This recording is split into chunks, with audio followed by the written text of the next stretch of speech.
If you are struggling at the moment, I thought I would make this video to remind you that there is magic in every day. So let's talk about how to romanticize your everyday life. I want to start with music because this is so powerful for me. I don't know if you've seen this quote: art is how we decorate space, music is how we decorate time. I love this so much because music is so powerful. It's cathartic. You listen to a song or a new album, it can give you goosebumps. It can remind you of people that you miss or remind you of people you love. Music can provoke you to act, to make a decision about something. It can make you feel strong. It's so powerful and such an easy way to romanticize your life every day. So maybe you can find a random playlist, put that on shuffle, or find an old playlist you made a few years ago and see if it still resonates with you or what memories it brings up within you. I work from home and the last few days I've been putting on records, which I feel really lucky to be able to do. But equally, if you can just put some music on in your headphones, it can really help to shift your mood or change your perspective, just give you a little bit of a boost at the start of a difficult day or if you're feeling a bit bleh. And we mentioned there switching your perspective. That is a really powerful part of getting into this mindset of romanticizing your everyday life. This is about remembering where you've come from, not just focusing on where you are in this moment, but reminding yourself, maybe I am more resilient in this moment than I was a year ago. Maybe I've made more progress in my career. Maybe I have better friends now. Maybe I know myself better than I did a few years ago. Just try and view things with fresh eyes and see the wonder in everything.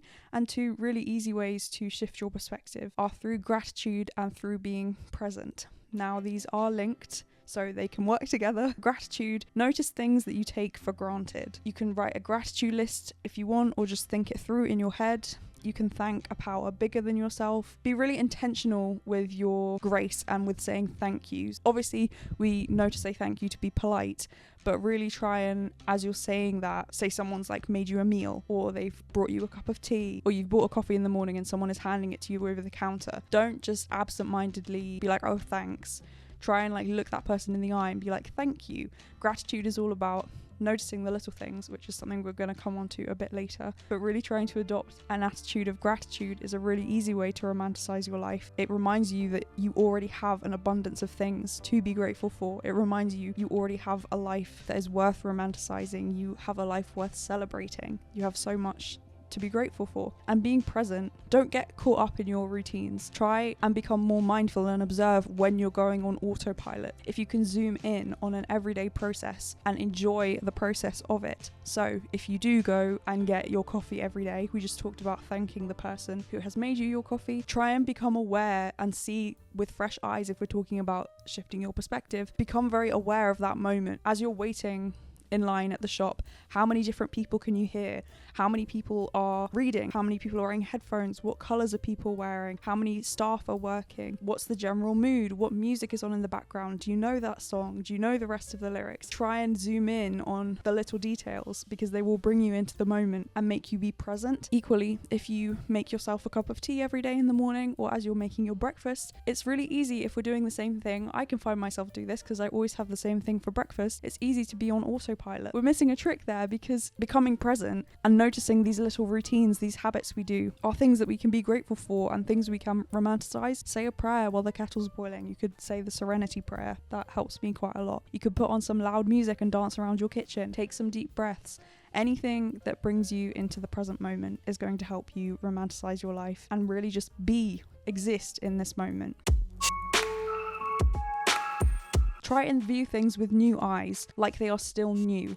A really easy way to do this is to continually freshen up your environment. So whether that's your office where you work or you spend a lot of time in your room in the evenings reading, it's really easy to take things for granted if they are always the same. So just move things around. Move your plant from your desk to a bookshelf. Just small things, because you're not going to take them for granted. You're going to then be like, oh yes, I'm noticing that thing has moved. Just keep moving things around. I've been doing this with my records and it's really nice. Once I've had one up for a couple days, I start taking it for granted because I'm like, oh yeah, that lives there. And then I replace it with another one. And it's like, no, I have so much. It's like I'm looking at things as if they're new. Things aren't blending into the background. I mentioned the little things earlier. This had to be a point of its own. This has been a really life-changing philosophy for me, to start noticing the little things. You mentioned how you could do this in a coffee shop setting, but if you want to go for a walk, just start noticing the little things. Start building your ability to see small things. This is how you become a better creative. If you start noticing little details, that's how you're going to paint better, because you're going to see colors or light better, and it's how you're going to write better, because you're going to see really realistic small details, notice them and bring them into your writing, and it's going to make it so much more real. So when you go on a walk, start noticing things that you normally rush by. Notice the shapes of the clouds. Pick your favorite house in a row of houses that you've just walked past. Ask yourself why it's your favorite. Do you like the shape of the windows? Do you like how they've decorated their garden? Do you like the front door? Do you like the flowers on the windowsill? Notice all of the colors when you're back in your room or back in your home. Notice the quality of the light in your home. When you're walking around in the afternoon, notice the quality of the light. I find it's often blue toned in winter. The little things will help you romanticize your life, because you're noticing small moments, which is again linked with bringing you into the present. It's such a powerful practice. We mentioned time outside just then and noticing things on walks. In general, spending time in nature is such an easy hack to romanticizing your life. I always feel better after having gone for a walk. There is something really calming, soothing, therapeutic about it. I think it's the combination of the gentle movement and just giving my thoughts space to go. You could do like some mindfulness exercise, or just notice where your thoughts are going, so you're not getting caught up in your to-do list or of what you've got to do tomorrow, or of all the things that you've got to do once you get back from your walk. You're noticing if your mind does those things, but you're not engaging in any of the emotions that come along, in any of the stress. You're not feeling those feelings. You're just noticing your mind wander a bit. I find it's really helpful to give myself that space. Equally, you can listen to some music and pretend you're like the main character.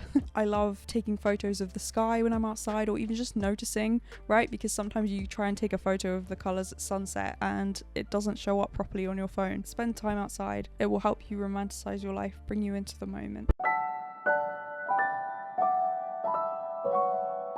Another way to romanticize your life is through your senses. Lighting a scented candle, which in itself is a really soothing, almost spiritual thing for me. There are lots of religious connotations, the symbolism of that. So having a candle going and having like that movement and that light in the room, if you're working from home or once you get home in the evenings, is a really easy way to romanticize your life, because it brings some ambiance into the room. Equally, in terms of other scents, put on perfume every day, even if you're staying at home. It's something nice and it's something for you. In The Happiness Project, Gretchen Rubin talks about this idea of spending out, so we can have things that we save for special occasions, and that can be great. But it's even more luxurious if we say, I'm going to use this thing, I'm not going to save it, I'm going to spend out. I already have this perfume, or someone bought me this really expensive shower gel for Christmas. I'm going to use it now, I'm going to spend out, and I'm going to enjoy it.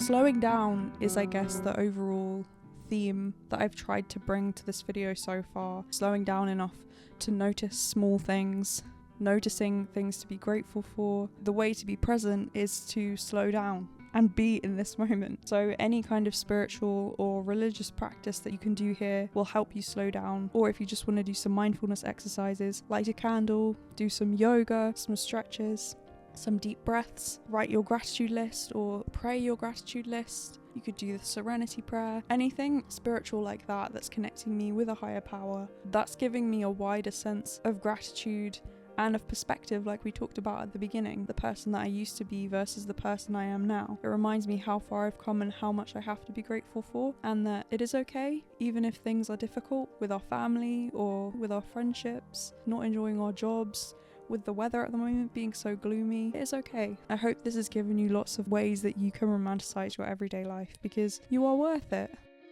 God bless, thank you so much for watching, and I will see you in the next one.